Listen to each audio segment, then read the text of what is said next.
Good evening, everyone, and a warm welcome to the IRX Residency and Citizenship Conclave Virtual Edition. It is great to have you all joining us from different countries, along with our esteemed panelists together on this platform. Looking at these challenging times, we at GMN Media have put together this platform as an opportunity to educate all our esteemed investors, investment bankers, lawyers, immigration consultants about attractive citizenship and residency programs on offer. We bring you a panel discussion on various citizenship and residency by investment programs offered by different countries. This session will be for 45 minutes, followed by Q&As for 15 minutes. I would like to introduce Ms. Manisha Natarajan, our special guest moderator. Manisha is a veteran television journalist and business news anchor and has worked with some of India's top television channels, requesting her to preside over this much-awaited panel discussion. Over to you, Manisha.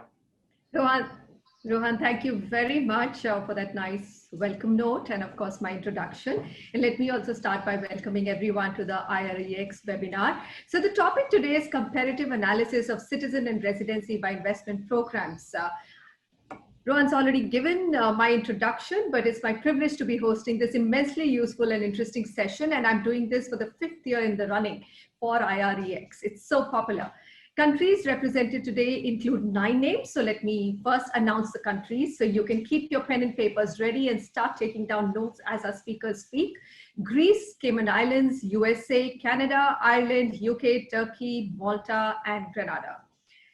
Some of the most desirable places, I must say, in the world for you to look at if you're looking at making a home away from home. You know, the pandemic has made us all realize the importance of living our dreams and making the most of each day. In fact, I'm sure all of you who's joined us today, including our panelists, have made your bucket list, things that you've always wanted to do, but probably haven't had the time to do. And I'm sure you're saying, I have to do this now, once everything comes back to normal. And if one of those dreams has been to build a rich and rewarding life for yourself, your families in a beautiful island or somewhere in Europe, USA or Canada, then this is the conversation to listen into. Let me start by introducing my panelists and giving a short introduction about them. From Greece, we have Mr. Christos Vardikos. He's attorney at law, Vardikos and Vardikos. He's based in Athens, and he's also the honorary counsel for the Commonwealth of Dominica in the Hellenic Republic. He will be speaking about Greece residency by investment program and also the Golden Visa program. From United Kingdom, we have Mr. Gurjit Sull. He's the managing director of Winthorpe Real Estate UK. He has 25 years of experience with UK real estate, and he's been involved in United Kingdom and London property markets across several real estate verticals. So it's not just housing. From Turkey, we have Mr. Serhan Aysever. He's the director of Europe, Middle East, and North Africa, Beyond Residency and Citizenship Turkey. He has over a decade of experience in both international education and investment migration. And he's assisted several high net worth individuals from all over the world through several stages of residency and citizenship planning. So hear him carefully. Ireland is represented by Mr. Andrew Parish. He is the Chief Commercial Officer of IDLF Ireland. Mr. Parish is responsible for all business aspects of the fund. This includes marketing, promoting, etc. And he's also responsible for all aspects of the investment process, which is attached to citizenship. From USA, we have Mr. Glenn Mattina, Senior Vice President Operations of NRIA, and he manages the international team that promotes the firm's EB5 investment program. Canada is represented by Mr. Alexander Khadempour. He's the Director, CICS Immigration Canada. And of course, he's also a licensed member of ICCRC with over 15 years experience in the industry. He will enlighten us about the Canada immigration program. From Malta, we have Michela, Mifsud, Senior Legal Associate, and she also has immense experience with high net worth individuals, client handling, and of course offers various solutions by Government of Malta. Grenada is represented by Oliver Paul. I'm hoping we will be able to see Oliver. His camera is not working, but I'm sure we can hear him and get insights from him. He, of course, is the co I'm not sure whether we have Sue Nickerson, VP Business Development, Cayman Islands. If not, I'm sure she will be able to join us. And I hope my internet connection, it's raining heavily in Delhi, stays through the whole discussion. All right. We've received a lot of questions from our participants who've registered. We will try and take as many as possible. For all of you who are joining us, if you've got a question for our panelists, I will request you to add them in your Q&A box. Please do not put them in the chat box. The chat box is specifically for the panelists. If they would like to add something to a conversation, they just need to raise their hand, and I'll make sure that I'll come to them at an opportune time. Gentlemen and ladies, thank you very much for being part of this panel discussion. I am not going to take any more time. I'm going to first go to Greece. Mr. Vardikos, could you give us a short, synopsis of the Greek real estate and gained residency program and some of the USPs which you think could entice an Indian family to make Greece their home? Thank you, Manisha, for the nice introduction. As you said, I'm a Greek lawyer, and I'm also the Consul of Dominica in Greece. I'm very happy that I'm going to present to the audience today two successful programs. Greece is a very successful program. It was inaugurated in 2013, and Dominica is a very successful program. It runs since 1991, and it has been awarded the last 3 years as the best citizenship program by Financial Times. So coming back to Greece, Greece has evaluated the Golden Visa. It's not pure only purchasing a property. Now you have financial instruments. A person who does not want to go and buy a purchasing property, he can just open a bank account. Greece is a safe environment, financial environment. People can have their money in one of the 4 big state banks in Greece, and they can obtain the same advantages as if they were buying the property. We have also other programs that have come up, which is the non-dom. The non-dom is a new program that has been established some months ago. It is very attractive for high net worth individuals from India, as we have a double taxation treaty between Greece and India. So there is a flat rate tax on your worldwide income of 100,000 euros. And having a tax residency in Greece, I suppose that it's not, it's very credible and very, it's a very good appearance for an international ultra high net worth individual.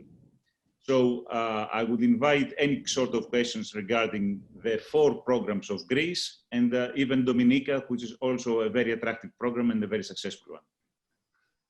Thank you. All right, Mr. Vardikos, that's a good synopsis, and I can already see that there are questions for Greece. I'll come to them later. Let me go to Mr. Gurjit Sull. Mr. Sull, tell us about United Kingdom. I mean, you know, every year that you go to, before COVID, of course, when you went to London in summer, it pretty much seemed like mini India. That's how coveted a residency in United Kingdom is. Tell us, I mean, what are the laws and how does one, through investment, make UK a home? Hi, Manisha. Hi, everybody. Before I respond to Manisha's question, I'd just like to congratulate the whole IREX team for organizing this event in such a short space of time, given the global pandemic that we're all experiencing. And it's not just per one country, it is a global pandemic. And I think we have all resorted to creativity and innovative mechanisms in order to connect and maintain businesses and forums such as this. So once again, many congrats to the team at IREX for organizing all this and getting all the viewers in India on this platform in such a short space of time.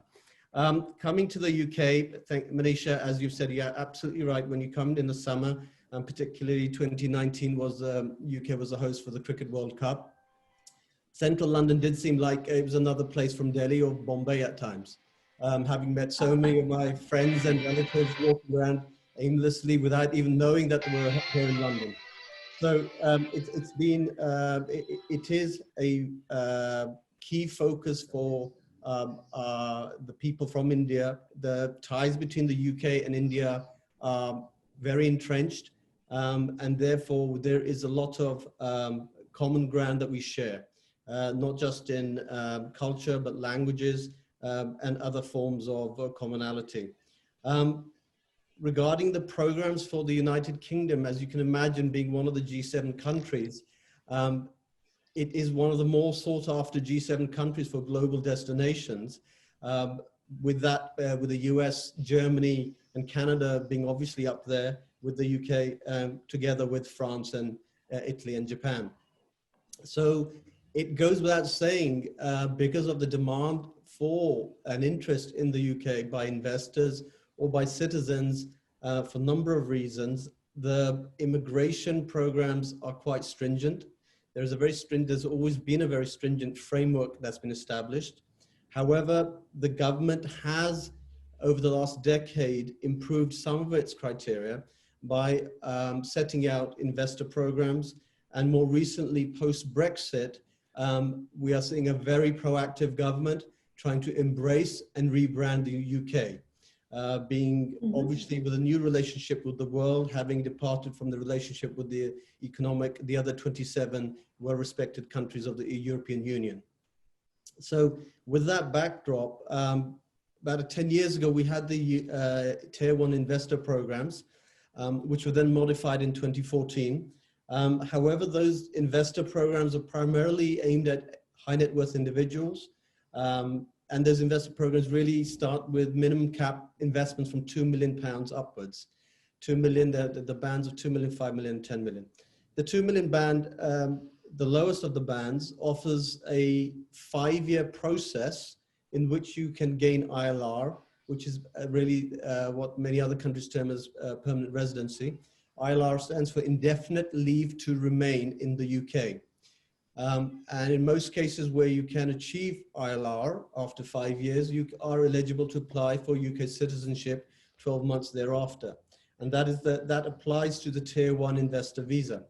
However, having said that, it precludes a lot of people from that band. And as such, the government has recognized this and has other mechanisms for individuals and business entities to enter the UK, including the sole representative of an overseas business.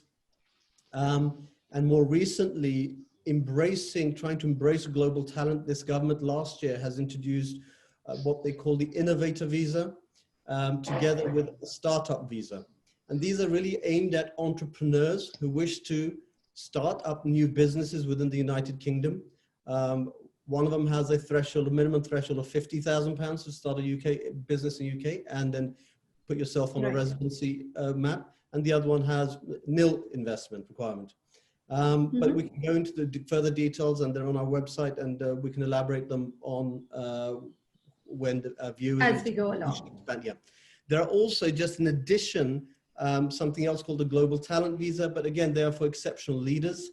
And they are also improving rules on student visas, allowing students to remain in the UK after post-graduation, which they'd removed previously. And again, post-Brexit, the government is also announcing, and some people may have read in the media, new points-based immigration system rules. However, these rules are still in draft form, and we've yet to see the blueprint on them later this year. But unfortunately for the viewers and attendees, and this is some of the questions we've already fended off this week in the last 2 days, we don't have a golden visa program to United Kingdom. And also, we have to set it out quite clearly. Any investment into UK is very welcomed. Property investment is welcomed. However, it does not guarantee you the path to residency. You may invest in the UK freely, travel to the UK freely. However, it is not the path to residency unless you adopt one of the criteria that's been set down in the framework. All right, understood. Let me go to the neighboring country, Ireland. Mr. Andrew Parish, I mean, I simply love the vibe of Dublin and of course the nature which surrounds or is across your country. Tell us, give us some of the highlights of the programs that you're going to talk about today. Can we buy property in Ireland, and what does that entitle you to if you make an investment or buy real estate? Mr. Andrew Parish. Hi, Manisha. Thank you very much. It's a pleasure to be here. And I think you've done a very good job of introducing Ireland and the reasons why people come here. Just by way of very brief introduction for those that may not be aware, Ireland is, as you say, a near neighbour of the United Kingdom. We're on the western shores of Europe. And the Lonely Planet describes Ireland as a small island with a memorable punch. And our breathtaking landscapes and friendly, welcoming people leave visitors floored and looking for more. And I think that's probably a great introduction to Ireland, which is, whilst it's a small country, it is economically very strong. We have become a very wealthy company or country, primarily due to the extent of foreign direct investment from some of the largest technology companies in the world, such as Intel, Apple, Google, Facebook, Microsoft. And they are here employing hundreds of thousands of people because they have access to your European market, they have access to a well-educated graduate workforce, and they can see the benefits of being part of a strong European market. And Ireland remains a constituent and a strong member of the European Union. So the reasons why these companies invest in Ireland are similar to the kind of reasons why an individual would choose to invest in Ireland. It is about having a stable political environment, a very good quality of life, a very good quality of education, and a very good quality of environment. It's a clean, green country. We enjoy the opportunity for high net worth individuals to invest in Ireland under the Irish government's Immigrant Investor Visa Programme, which is, I suppose, a form of a golden visa. There is no citizenship by investment route in Ireland, but you can certainly apply through the IIP under 4 options. So you can make a charitable donation of €500,000 into a registered Irish charity. You can invest €2 million into a stock market listed real estate investment trust. You can invest €1 million into an enterprise, and that's typically a nursing home or social housing development. And then finally, you can invest €1 million into a Central Bank of Ireland regulated investment fund, which is IDLF, which is the fund that I represent here today. So we offer a very safe, secure, reputable environment for investors to invest, knowing that their capital is secured. They will get their stamp 4 residency status, which is their permanent residency status, immediately on approval. Approval takes about 6 months, so it's a pretty quick process to get through. And Ireland is renowned for being a welcoming country. We are a nation of migrants ourselves. We have sent people all around the world for generations, and we now welcome people coming to Ireland. And the Irish cities have become a very multicultural, diverse, eclectic, vibrant place to be. So I'm very happy to be here on the conversation today. Very happy to answer anybody's questions. And we look forward to welcoming you all to Ireland very soon. Thank you, Andrew, for that lovely synopsis of Ireland. I wish I could travel back and travel back soon, hopefully, keeping my fingers crossed on that. Let me come to Turkey now. Mr. Serhan Aysever, what benefit does Turkey offer? Is it investor friendly, number one? And I think the second question, because of a little bit of, controversy around a very big star in India meeting the Prime Minister's wife, I think there is also that big question, how religiously diverse is Turkey? And, does everyone or people of different religions feel comfortable being in Turkey? Thank you very much. First of all, for the opportunity. It's great to be here, and it's a pleasure, to speaking to all the participants. It's a great question. I'll start with, Turkey has a very unique position throughout the history. It's nestled between Europe and Asia, and it's always been a crossroads of the cultures and civilizations. So for your question, basically this has cultivated a welcoming culture and rich with social and religious diversity in today's Turkey. So basically the modern Turkey is known with this welcoming culture and this diversity.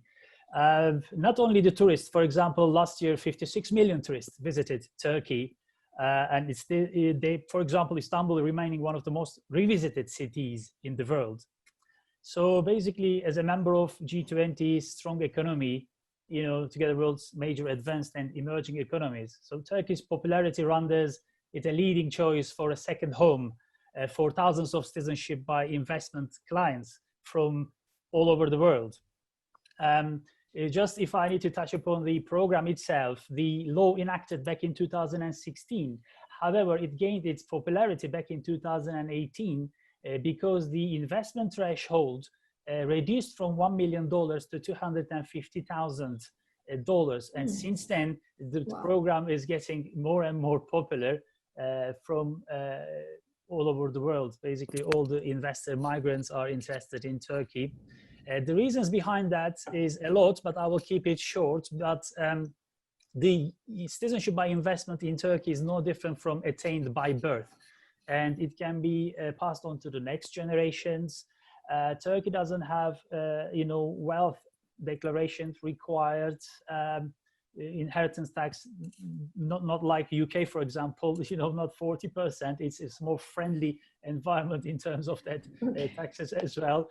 And also free health. We know how important it is during COVID, and also free education. Also, Turkey has ties with, customs union. It's only 4 hours flight to more than 16 time zones in the world. It's a hub for economy and multinational groups as well. And also ties between America, for example, through E2 treaty. Turkish citizens can do business in United States via E2 treaty. And also there's an Ankara agreement between UK and Turkey. Turkish business people can come to the UK to do business as well. So all in all these advantages make Turkey an interesting program and country. And we can touch upon if any questions comes around. Thank you. Of course, definitely a most interesting country. I mean, I've traveled across Turkey, and the rich culture that you spoke about is just fascinating, especially Istanbul. I mean, you can just live in Istanbul for months. It's so beautiful. Thank you. All right, let me now go to my next panelist, Mr. Glenn Mattina.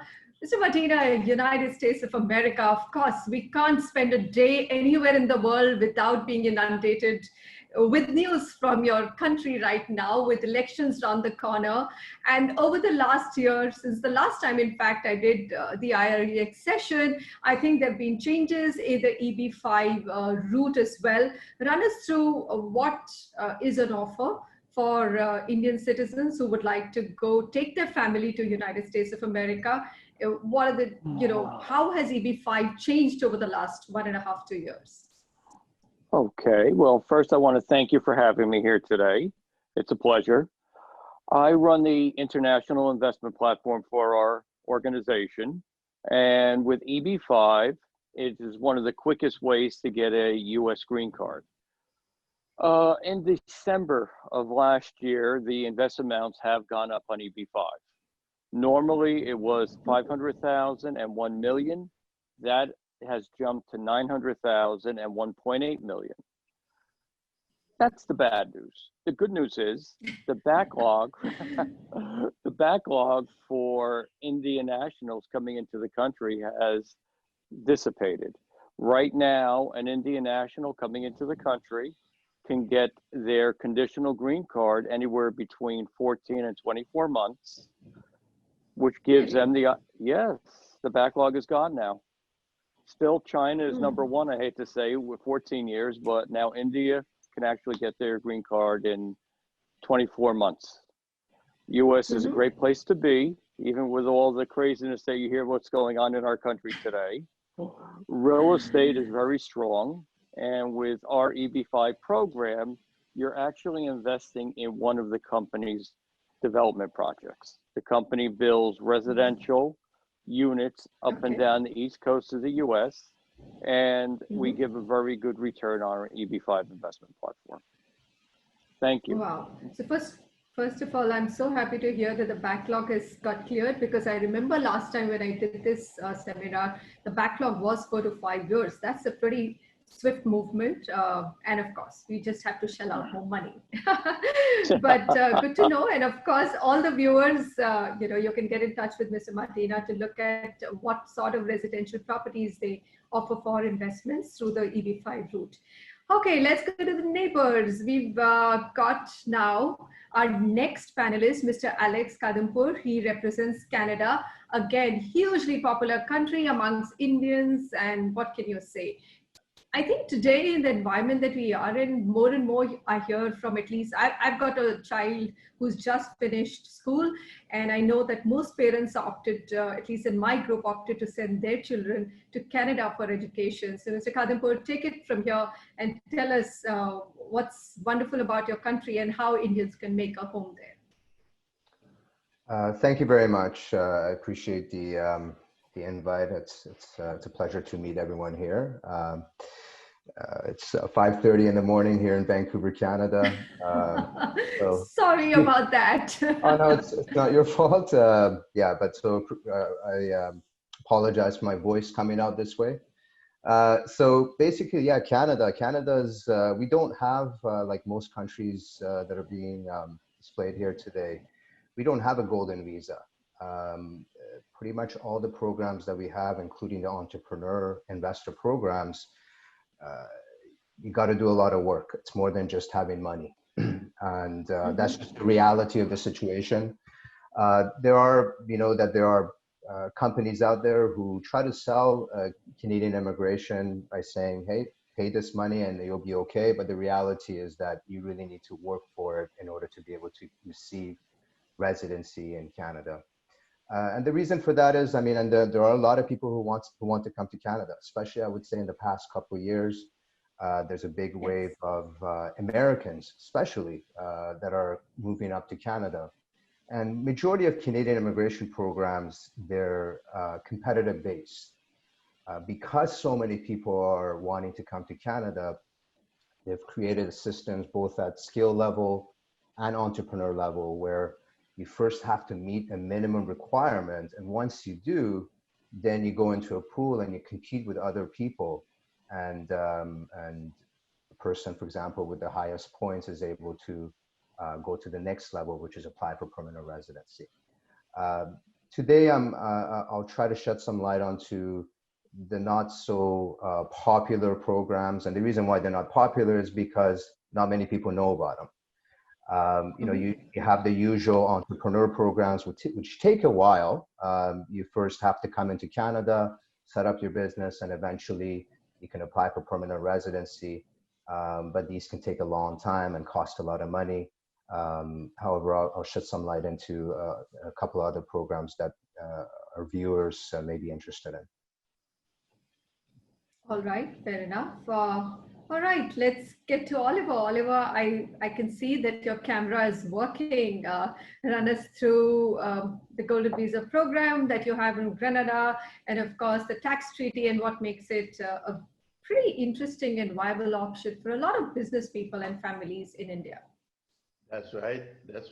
And we also have the E2 treaty with the United States, where we fast track you to the United States. Lots of people come get our citizenship because they would like to get to the United States in a hurry. It takes about 60 days from the time you contact us to the time you get your citizenship and passport. How many days did you say? Say that again, Oliver. 60 days. 60 days. It used to be. My God. It used to be longer, and we used to tell people give it a little bit more time. But this, because business is slow right now, just 60 days you could get your citizenship and passport. Yeah. Wow, fantastic. All right. Would you like to add to some of the USPs? Anything else that participants who are hearing in should hear about Grenada, and how do you? What is the minimum investment? To get citizenship, you could either give the government a gift of 150,000 US for one person, or you could invest a minimum of 220,000 US dollars in purchasing real property. And you will be getting, for example, my project, you will be getting half of a cottage near the sea. Wow. Yeah. And as you know, Grenada is a very beautiful island with its Grandlands Beach being one of the most beautiful beaches in the world. So it costs very little to become a citizen of Grenada. Grenada is, you might say, yeah, Grenada, you might say, is virtually crime-free. You don't have to come to the island.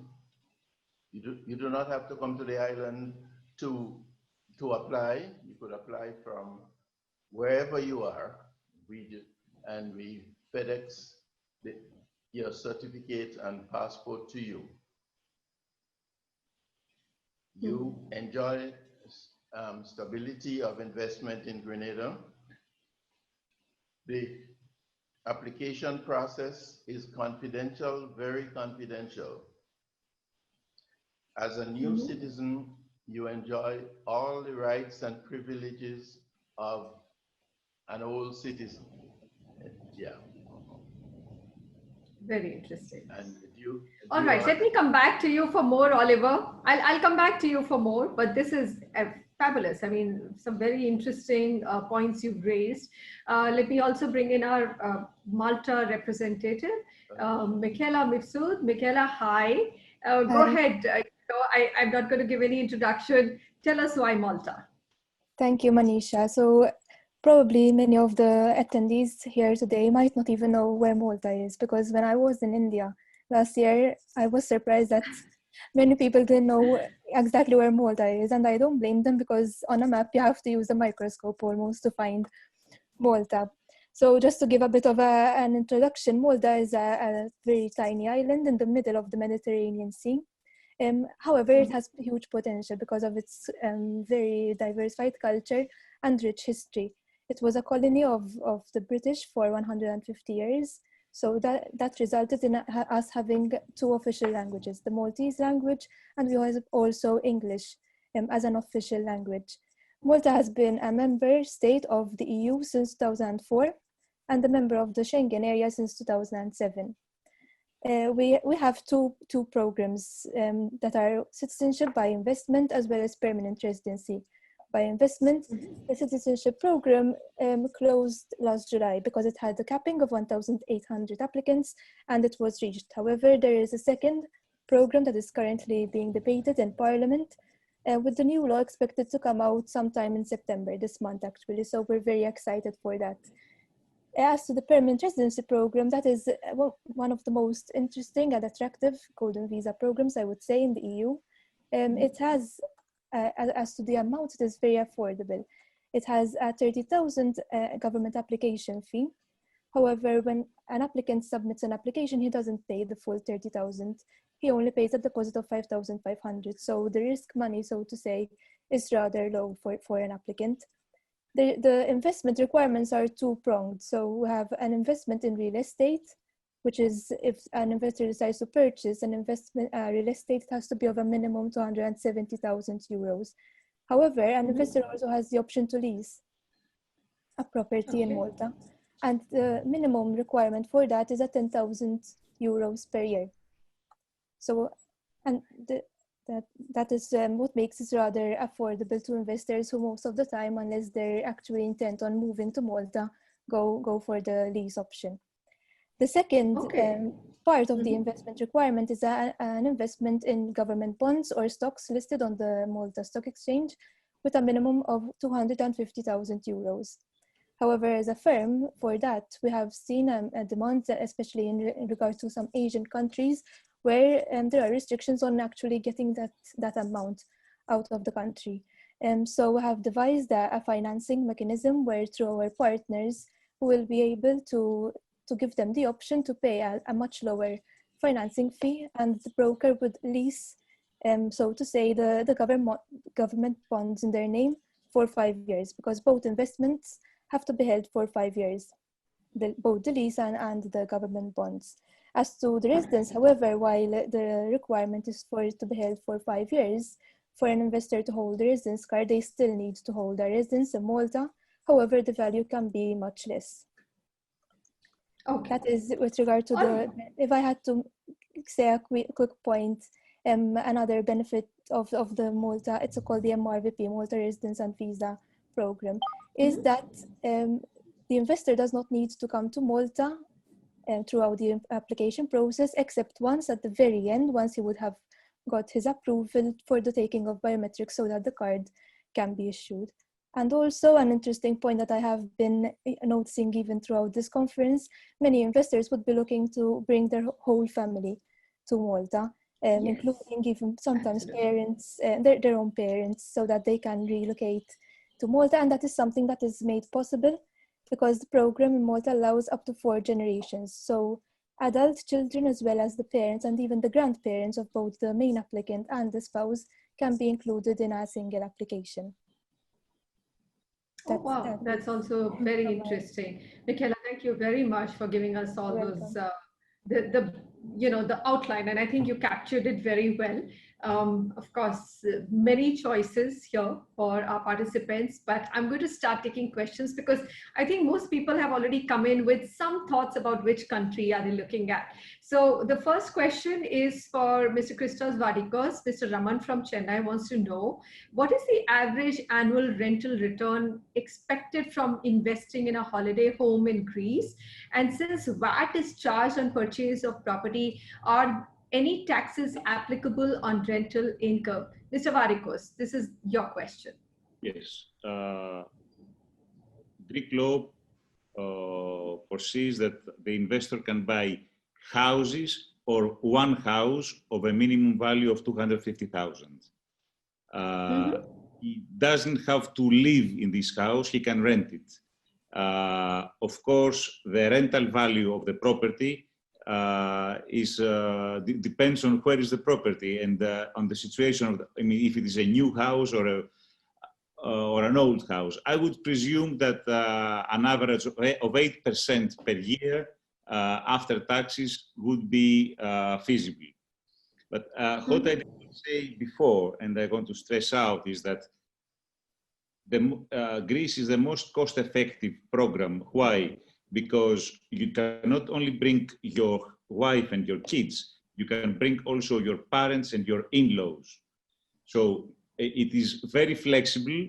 It has, we have issued approximately 9,000 applications over these 7 years.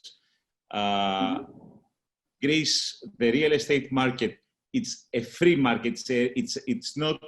It is not governed only by promoters like in Cyprus or like other European countries where only promoters make the trend. An individual can come to Greece, can find himself the property that he wants to buy. He can negotiate directly in the free market. And alternatively, as I said before, you have the option, if you don't want to buy the property, you can put your 400,000 euros in a bank account, you can have your 5-year permit, and whenever you want to stop it, whenever you want to take back your money, it's not like bonds that you have to sell them and maybe the price fluctuates. You take your money and you go out of Greece. All right, okay. But once you take your money, do you lose the status or does that continue?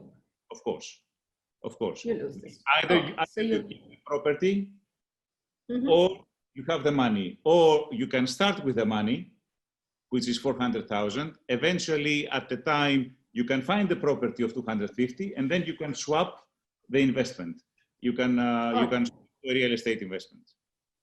And I did not tell you also that Greece has 4 programs. It has the Golden Visa. Can you outline those for us?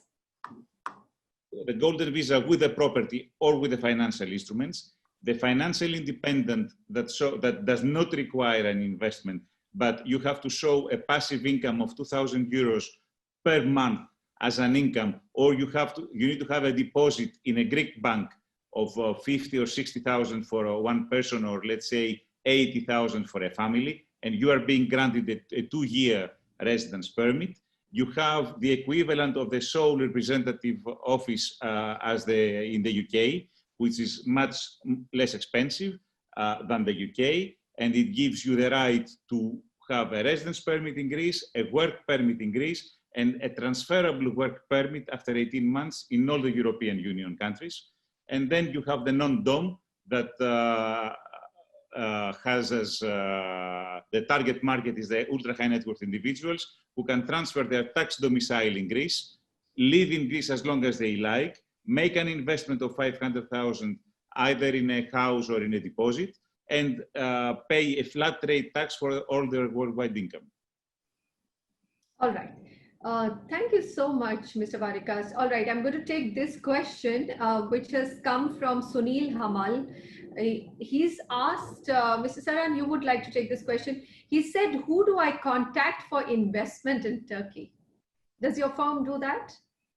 Of course, we are happy to help because we have Istanbul office with property consultants, legal advisors, we have lawyers, we can help with all the logistics. And of course, whenever they would like to contact us, we are happy to help them. We have booth in this event, and I think my colleagues are already, helping some clients. So happy to definitely take, if they have any questions, they can consult us. It's free, and we only check, due diligence for a couple of days, and everything fine, and we are sure that we can help the client. Then we definitely offer hand-holding service until first contact till the passport stages. All right, so you just have to be in touch with Serhan's company, and I think you will be taken care of, Sunil. Let me take this question. This is for UK. So Gurjit, this is your question.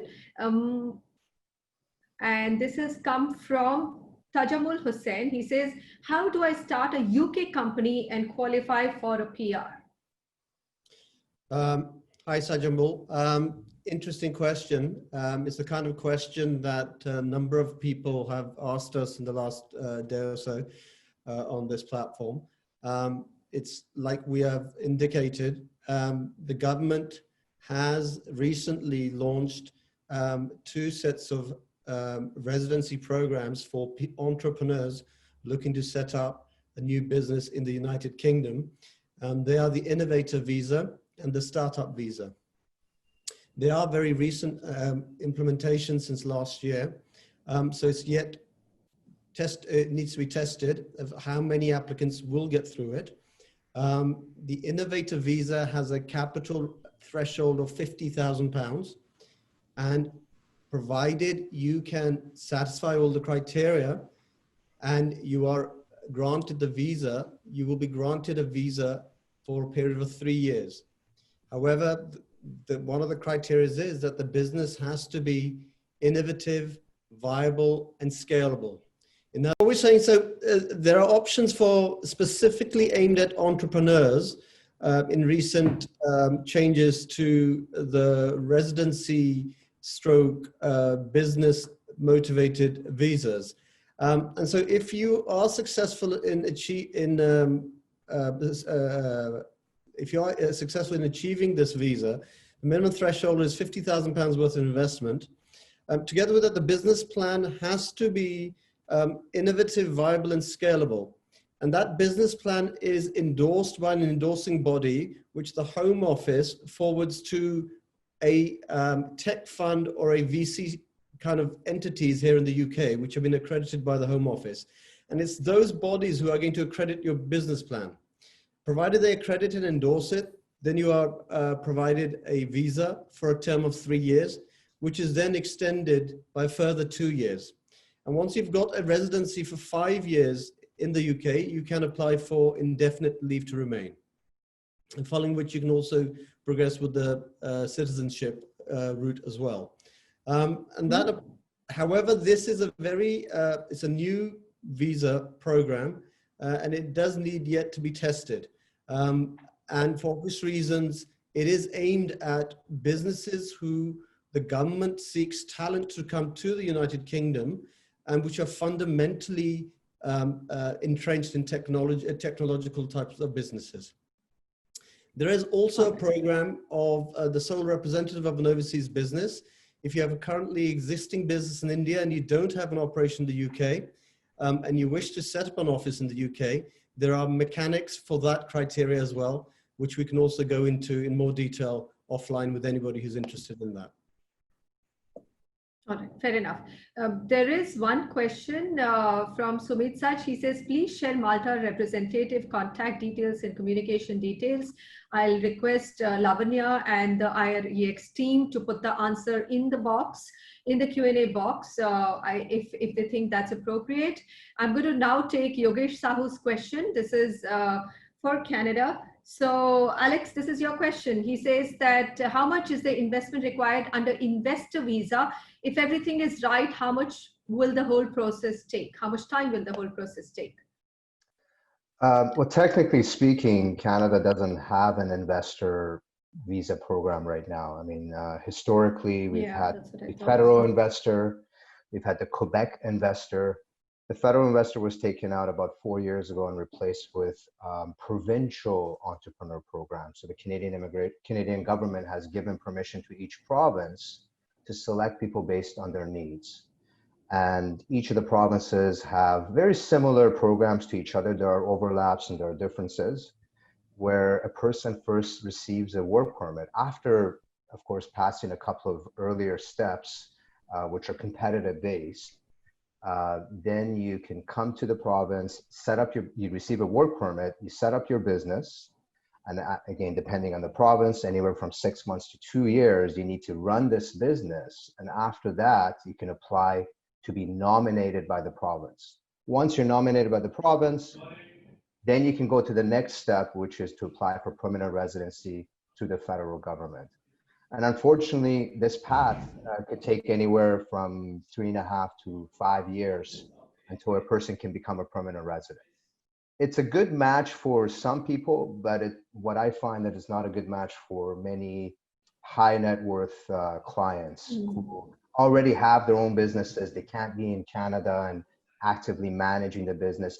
And you can't even pretend to be actively managing the business because they check to see whether or not you're in Canada for, again, depending on the province, anywhere from 50% to 80% of your time. And so this is why, yeah, sorry, go ahead. Manisha? No, carry on, yeah. Carry on. So this is why, I mean, it's again, it's not for everybody.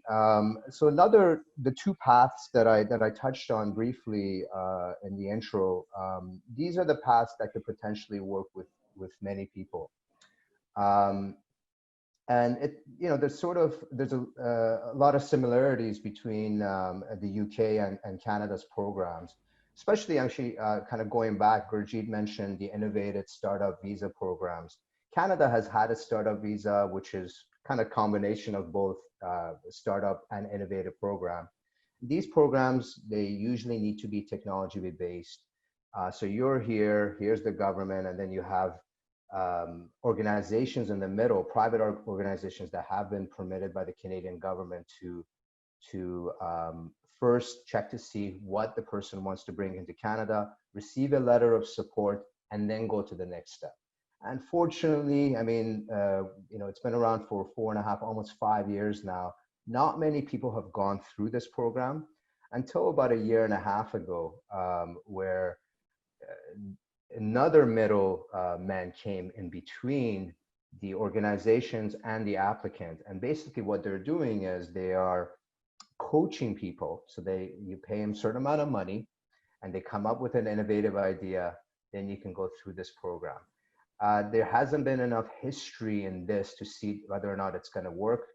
People are receiving a letter of support, but achieving permanent residency hasn't been achieved yet, because again, it hasn't been around that long through this mechanism. So it's a program that we don't feel comfortable introducing to people. I mean, I'm sure if you look around, you're going to be seeing a lot of startup, innovative advertisement from many different companies. But the reality again is that there's a risk involved. And the risk is that because the program, these particular steps don't have enough history, there's a risk that money could be lost. Yeah. Understood. All right. Alex, I'm going to quickly jump to Andrew, because I believe Ireland does have a program. And in fact, Andrew, we also have a question from Mr. Chirag, who says, I have co-founded a tech startup in India. We are in the midst of seed funding from a Y Combinator. Can you highlight the tax benefits of us setting up our business in Ireland? So if you could just, take on from where what Canada can't do, but Ireland can, and of course, Chirag's question in terms of the tech startup.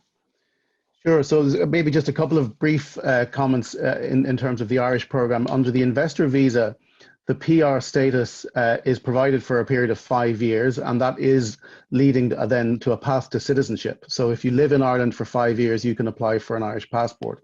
However, you can retain the full value of that permanent residency status without actually having to come and live here. So you can retain the full status by just visiting Ireland for 1 day a year. So that's hugely attractive for people who maybe have business interests overseas, but would have an interest in potentially sending their children to be educated in world-class universities in Ireland. And you would hope they would travel to see their children at least once a year. So that kind of opportunity makes it a very attractive investor visa for, otherwise kind of mobile or worldly investors that don't necessarily want to be tied down for more than 6 months in any one location. In terms of the relationship to the UK, because we've heard the UK talk earlier and how there's been so many changes in there. There's one very consistent policy between Ireland and the UK that is worth flagging, which is known as the Common Travel Area, which actually predates the establishment of the European Union. Ireland was a British colony similar to India at one point, and a legacy of that means that Irish citizens enjoy permanent residency in the UK immediately as citizens, and vice versa. So UK citizens can come to Ireland.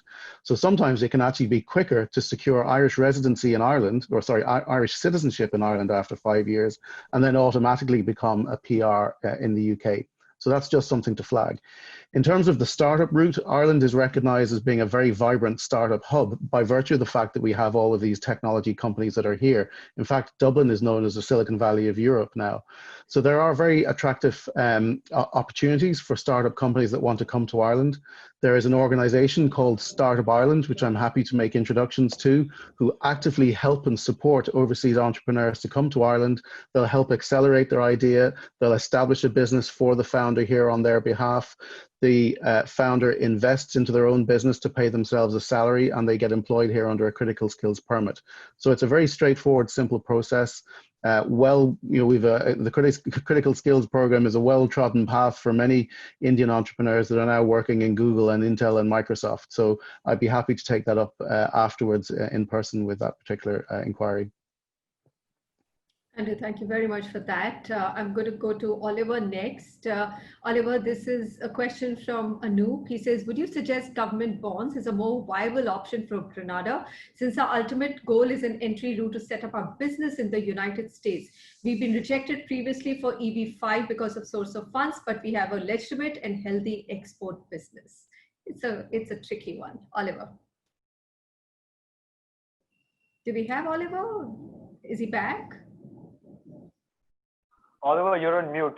You'll have to unmute yourself. Ah, that's Oliver, what I thought. I did see him. I think he's talking and he hasn't realized. Yes, Oliver, yes. you're on mute. Yeah, now you're okay. Please go ahead. Now? Yes, go ahead, Oliver. Hear me now? Yeah. Why did you not ask me an easier question? I'm not too upset. Come on, ask me a question I can answer. I keep the toughest questions for people I like the most. Yeah. I don't know how to answer that question though. You want to pose the question again, please? All right. Well, the question is a little bit tricky, and you can decline to answer it as well if you don't feel comfortable. But essentially, the gentleman wants to know that he's been rejected through a EB5, a US visa through the EB5 route, but he has legitimate and healthy export business. Can he use the government bond investment method via Grenada to set up a business in the United States? I don't know the answer for that. I could suggest to him that he trying to get an E2 visa or come and invest in Grenada. There's a lot of opportunities in Grenada. That's how I can answer that question. Okay. May I jump in here for a minute? Yes, please go ahead. Yes, there is a way to go from India to Grenada because India is not on the E2 treaty platform. The issue, though, to get to Grenada and then come to the States on an E2 visa is fine. We actually have a program for that. But the money has to be white money. When he's bringing his money into the US to start that business, it has to be verifiable funds. So if he had an issue with the EB5 verifying funds, he might also have an issue with that. Can I interrupt you also? And if I could, go ahead. Yes, Mr. Vardikos, go ahead. I will make things more easy for you, Oliver, just wait. Yes. So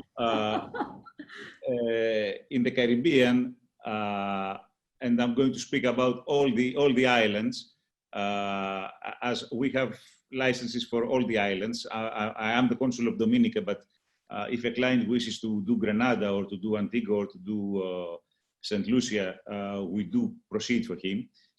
There is a very exhaustive due diligence, and there's a very exhaustive due diligence concerning the source of funds. So if this person has been rejected by the US on this concern, for this purpose, I find it slightly difficult that he can pass the due diligence in any of the Caribbean islands. And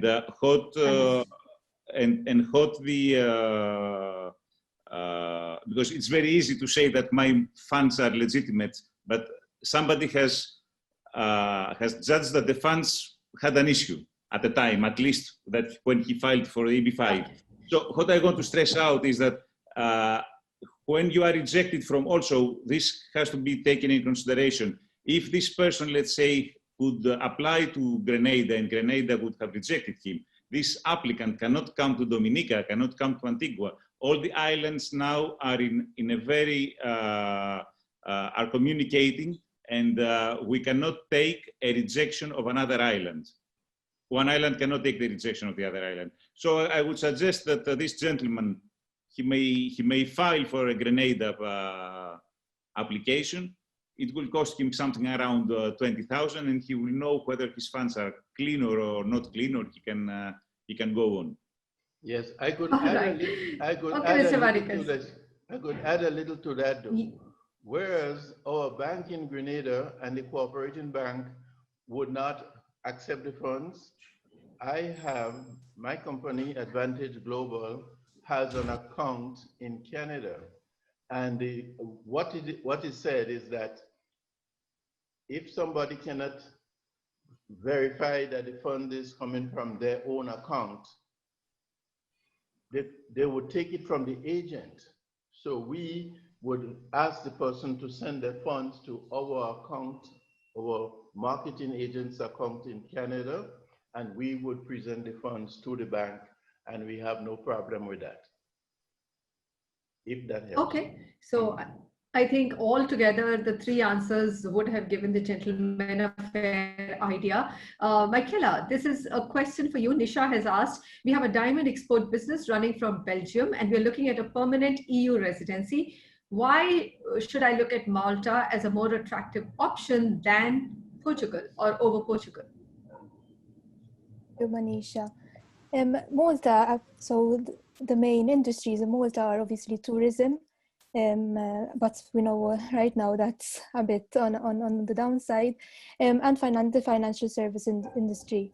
One of our core businesses is actually the setting up of companies, because Malta provides a very business-friendly environment to do that. We have a very attractive taxation regime based on the refund system on dividends when they go to the ultimate shareholder. So that is something that attracts a lot of people to Malta as compared to some other EU countries. The setting up of a Maltese company is a rather cheap and quick process.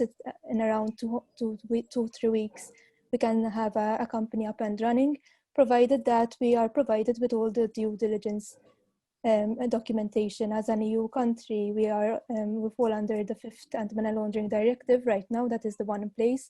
So there are very stringent due diligence practices in place that we have, just like Portugal, we would have to abide by. So as long as the client is happy to provide all the necessary documentation and in a quick manner, we can set up his business and consult him on the best way to take the advantages of the taxation system and the business environment of Malta in general. All right. I think from the number of questions I'm getting for Canada, I'll keep Canada for a slightly later bit. Serhan Aysever, this is a question from Mr. Ali, who said, how long does it take to set up a business in the US via E2 through Turkey? Is it faster than Grenada? So it seems like Turkey and Grenada are more like a base for people to move to the United States. Please take this question and tell us. Thank you for the question. Actually, it's exactly the same, regardless if they have a citizenship from Grenada or Turkey. Through that, going to and set up E2 treaty and get the visa is roughly 3 months. They say these days. We don't know, of course, COVID, 3 to 6 months. But then, what's more important here? The Turkish citizenship is quite efficiently run these days. They can get Turkish citizenship within 3 months. And probably right after that, preparations with the E2, they have to look for another 3 to 6 months. So it's a quite fast and efficient process. And we can, again, we are a global company. We offer more than 20 citizenship and residence by investment programs. So when we help our clients in Turkey, we can also help with the E2 as well. So from Turkey to the final destination, we can help them throughout. All right. Michela, very quick question. Somebody actually wants to know the 100,000 program, more details, 100,000 euro program, a few more details, and has also said, is there an age limit for applying through any of the programs that you outlined, or there is no age limit? So with regard to the permanent residency program, there was initially an age limit for children up to 26 years old. However, that has been removed. And as long as they can provide that they are economically dependent on the main applicant, children even of 30 years old and above can be included in the application. As to the other question, I'm not sure what the attendees. It's the 10,000 euro program. Sumit wants to know what, yes, not 100,000, sorry.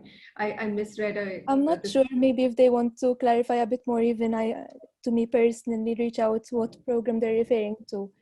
Because there isn't a specific program for 10,000 euros. Nothing comes to mind right now. Okay. All right. Fair enough. Manisha, very quickly, a time check. We need to wrap up the session in the next 2 or 3 minutes since we have another next session coming up as well.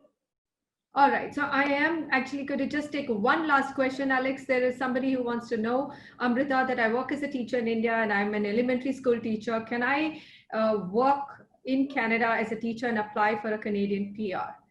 If you can just give me a 30-second answer to that before I thank everybody. Short answer is no, because you need to be licensed in Canada as a teacher in order to be able to teach at a public school anyway. So private schools, they have their own rules.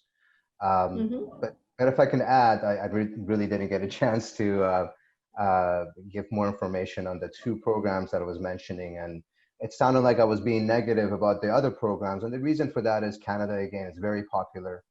Many people want to come here, so they make it extremely difficult.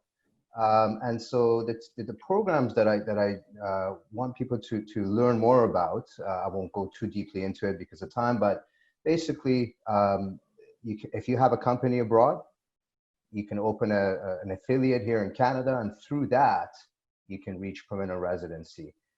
There's another program as well where you can buy a business over here and eventually reach permanent residency. The one thing that's very important is that you need to make sure that you have a post-secondary education that's been verified.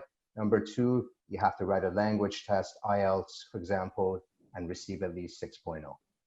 Thank you. Alex, in fact, I would second your conversation that Canada is so popular, because if I'm looking at the number of unanswered questions, they're mostly for Canada. But gentlemen and Michela, thank you very much. Let me thank all of you for taking us through all optional routes through which people can take either a permanent residency or a golden visa in your countries. And some of you who do not offer a golden visa, there are other opportunities through business, setting up a business. So Christopher Vardikos, Gurjit Sull, Andrew Parish, Serhan Aysever, Mattina, Alex Khadempour, Oliver Paul, and Michela Mifsud. Thank you very much for joining me on this very interesting discussion. If there are any follow-up questions, I'm sure the IREX team will send them to you and you can answer them one-on-one. Thank you. Great. Thank you, everybody. Manisha. Thank you. very Thank you to all our panelists for such an insightful discussion. And thank you, Manisha, for moderating this very informative panel.